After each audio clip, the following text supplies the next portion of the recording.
Hi friends, welcome back to the StoneburnerBooks YouTube channel. Today I'm going to take you along as I make a new book. I'm doing something a little bit different and it may turn out to be a complete disaster or it could be really fun.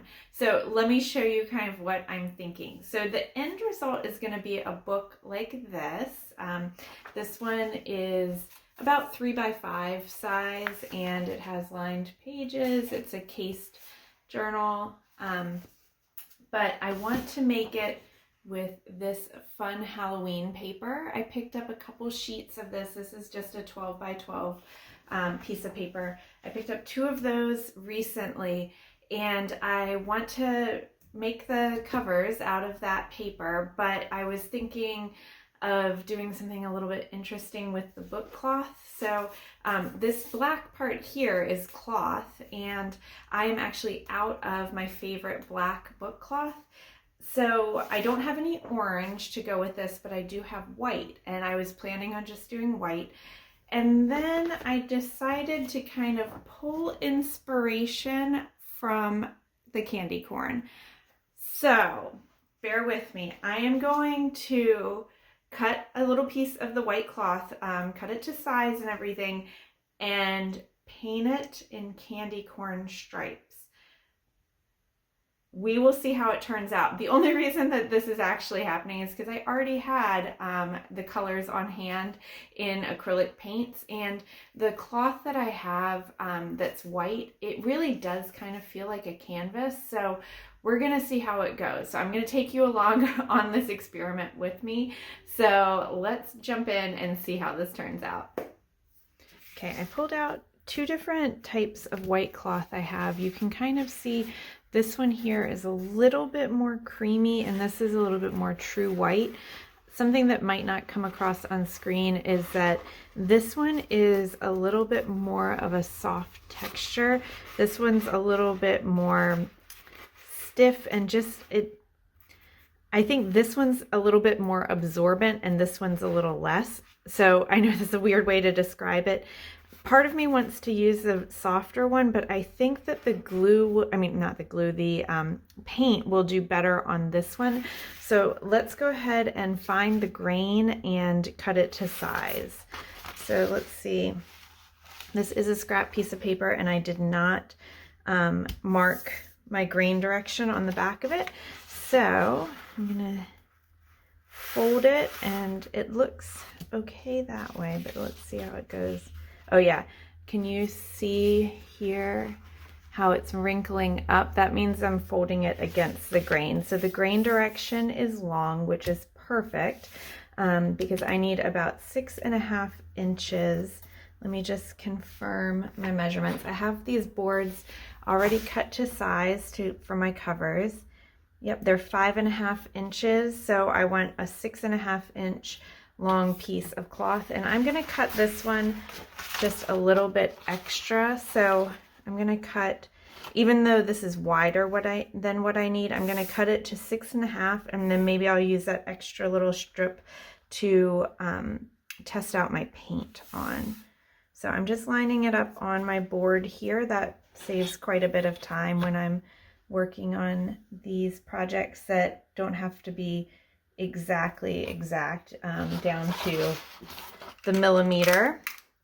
So 6.5 inches. I'm just double checking before I cut everything.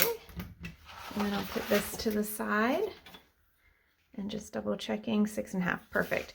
So then after that, I need it to be cut to 2 5/8 of an inch wide. So I like using this smaller mat.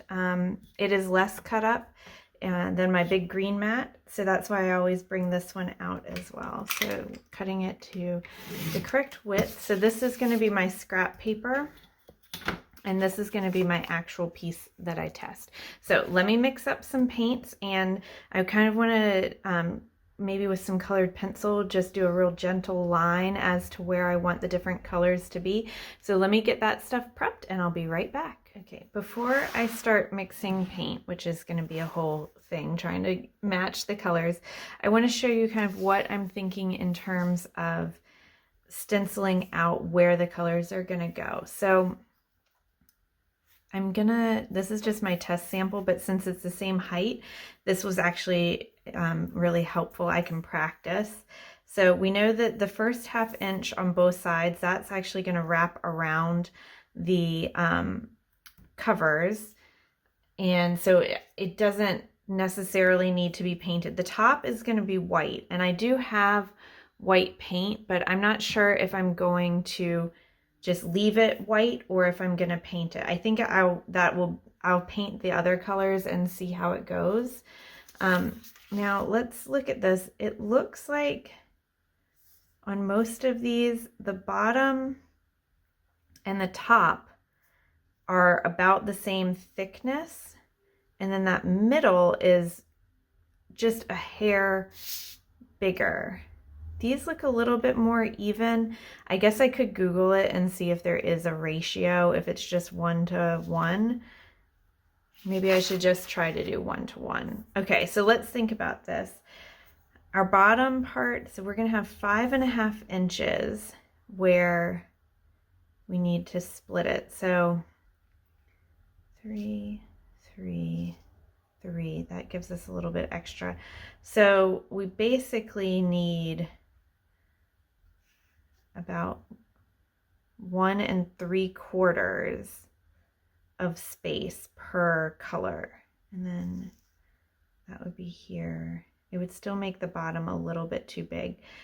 I'm gonna eyeball it, and I'm gonna put it here. And the nice thing is, once I get this test one done, then I can kind of adjust from there, and with the actual one, see what it looks like. Okay, so then 1, and this would be 3/4, but let me see where that puts us there. That puts us a little bit over. So maybe the middle one is going to be a little bit chunkier in my design as well. So this would be left white, this would be the yellow section, and this would be the orange. So I'm gonna work with that, and let's see if you can see that there. And we will try it out and see. And I may even, I have some of these extra boards, I may even, you know, kind of like wrap it around to see what I think about it being, you know, in proportion on the boards. Like I said, this is an experiment. We're gonna see how it goes. Okay, so here's where we are with the first round of painting. These are the paints that I thought of immediately because they're here in the closet of my studio, but these I've only ever used for projects with my kids around the house. And I don't love it because I think that this yellow is a little bit too pastel-y. It looks okay here, but it's not blending with the red to really make a nice orange.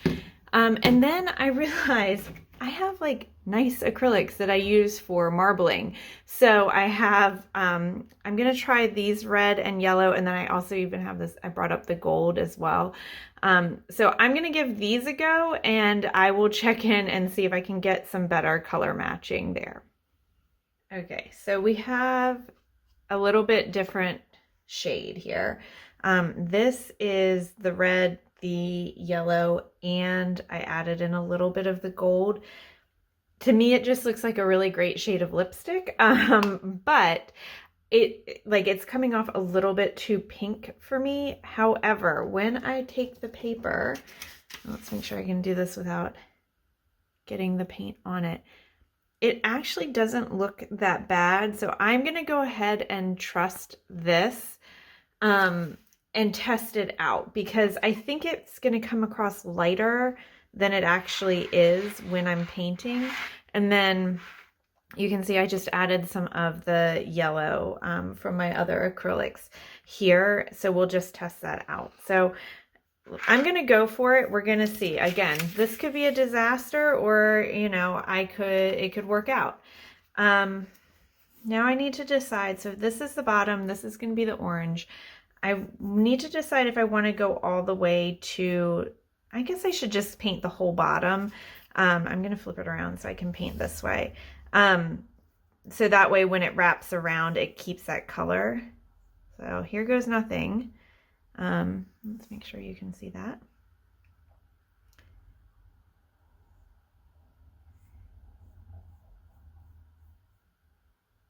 It's looking okay. I think in my head, I'm thinking and expecting for the orange to be like a really, really orange.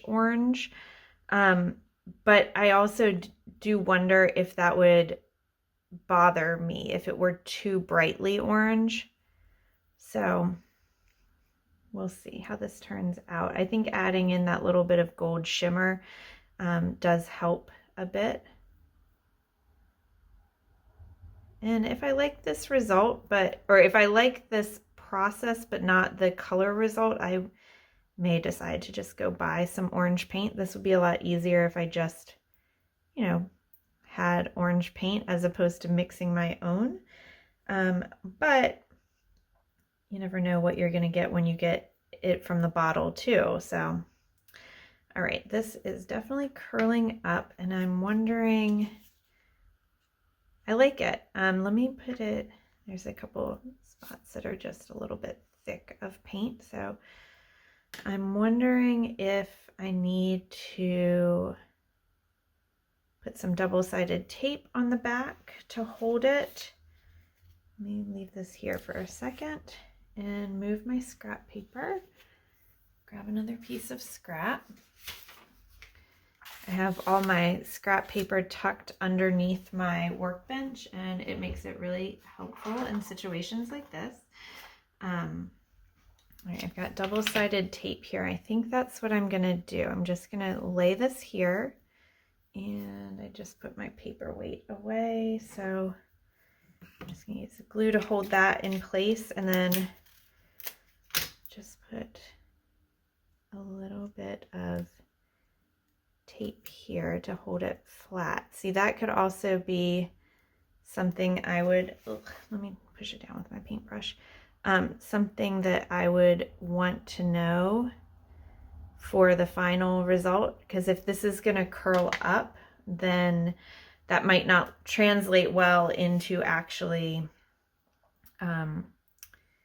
putting it onto a book. So this is also partially a test in how does it dry, how does it feel, because this will be on the spine of the book. It could be a real fun idea, but maybe acrylic paint is not the way to go for it. We'll see. Okay, and I think what I'm going to do is I'll also just preemptively tape down this end so the yellow doesn't curl as I'm working on that. Hopefully you guys aren't out there like screaming at me like, this is a terrible idea, don't do that. If you have better ways of doing it, let me know. Hopefully by the time you're watching this, I will have figured it all out and have a good result. But you know, it's one of those things that's fun to kind of work and figure out how it might turn out. Okay, so this paint might actually need to be lightened up a little bit.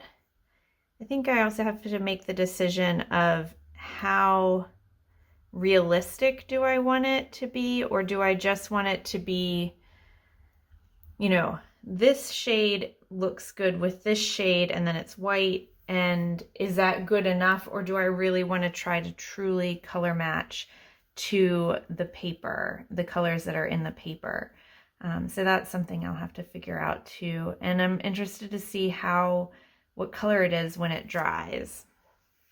There's a part of me that really wants to blend in some of this lighter yellow right now to just kind of see if that would make it look better, but I'm just going to stick with what I have for now and see how it dries.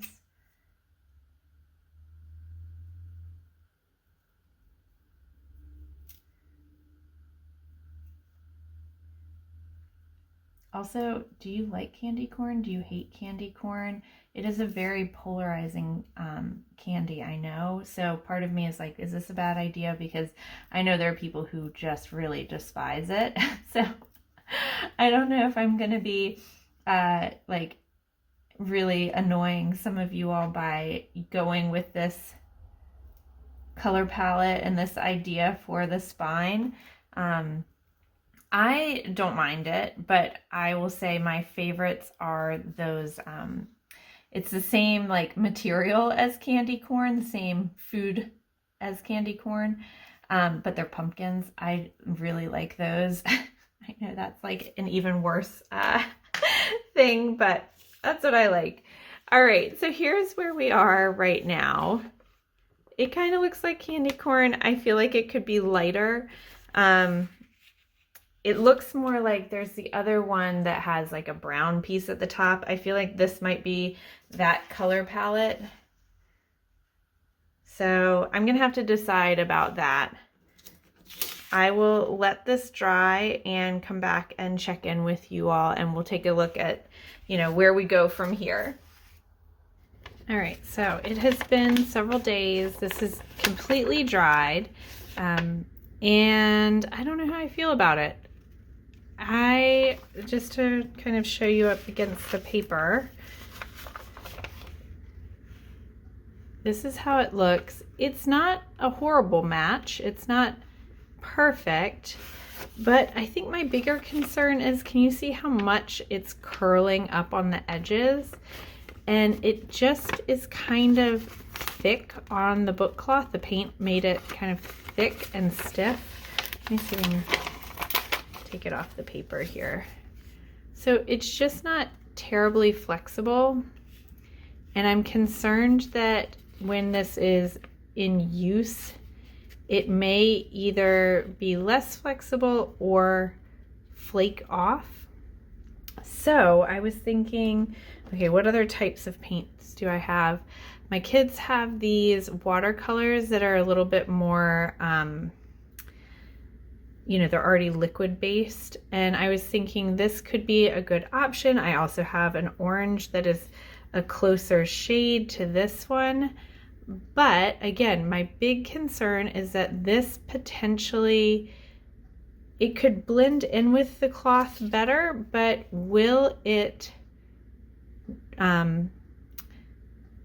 not rub off, but will it, like if ultimately I made a journal with this on the spine and somebody got it and they spilled their water on it, would it, all the colors run together? Or if you have it and you're holding the spine of it and your hand starts to sweat, is that going to pull the watercolors off of it? So I'm going to stop the video here and ask you all for your feedback, okay? So I want to know, do you think I should keep going with the acrylic paints on here? Do you think I should try out the watercolors? Or if you use watercolors regularly, is there something that I could put over top of this to seal it in? Or should I just stick with plain white book cloth and have that be what I use, and just have it be white, and then these are the covers? So let me know in the comments below, and I'll post a part 2 after I finally make a decision. So it's acrylics that are looking like candy corn, watercolors to kind of mimic the candy corn, or just plain white. Let me know down below, and stay tuned for part 2.